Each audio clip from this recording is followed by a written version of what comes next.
Ракеты пошли. Storm Shadow. A British Storm Shadow cruise missile streaks across occupied Crimea.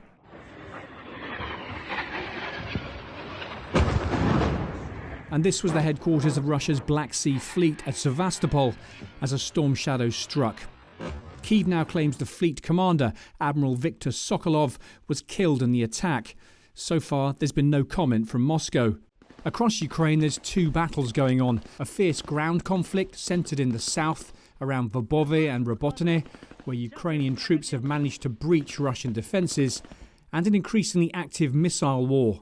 Ukraine stepped up its use of Storm Shadow, particularly against Russian naval targets, from ships and submarines in dry dock to headquarters buildings and naval bases. This was another Storm Shadow strike on the Russian headquarters at Melitopol in occupied southern Ukraine. Russia has hit back, launching missiles and drones on the port city of Odessa to try and damage Ukraine's ability to export grain. But Kyiv could soon be getting more long-range munitions. US officials say President Biden has now agreed to supply quantities of the Army tactical missile system to Ukraine. Known as ATACMS, its precision-guided missiles are designed to strike deep behind enemy lines and were used by US forces in both Desert Storm and the Iraq War. Washington initially refused to send them out of fear they'd be used to attack targets inside Russia, but that's now happening anyway, removing that hurdle. Ukraine doesn't have that many Storm Shadows, and it's using them sparingly. But the US has thousands of ATACMS dating back to the mid-1980s. Each of them has a range of 300 kilometres, around 190 miles, and unlike Storm Shadow and its French equivalent, the Scalp, which the Ukrainians are launching from Su-24 bombers, this was President Zelensky signing one, ATACMS can be fired from HIMARS and MLRS missile launchers. This week, Ukraine finally took delivery of the first of 31 US Abrams tanks.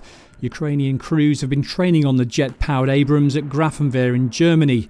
It's expected to quickly join British Challenger 2s and German Leopard tanks on the front line, where Ukraine is attacking on three fronts inside a pocket of liberated territory near Verbove. Russia has pushed forward elements of two VDV airborne divisions to try and defend its lines.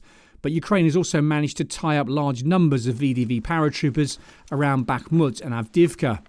Vladimir Putin has reportedly told his commanders to hold the current defensive lines at all cost. And the Russians are counterattacking in places, but pleasing their president is coming at a huge cost in men and equipment. So can Ukraine make a decisive breakthrough? Analysts say it'll depend on three key things: the Russians lacking reserves, Ukrainian forces retaining enough combat power to push through, and the areas beyond the Russian defences being less mined and easier to cover. Russian mill bloggers say their troops in Ukraine are suffering poor morale, comparing it to the wars in Afghanistan and Chechnya. With the autumn rains just weeks away, the counteroffensive looks likely to continue into next spring, when President Putin's three-day special operation will enter its third year of war. Simon Newton, Forces News. Thanks for watching. For more from Forces News, like and subscribe to our channel.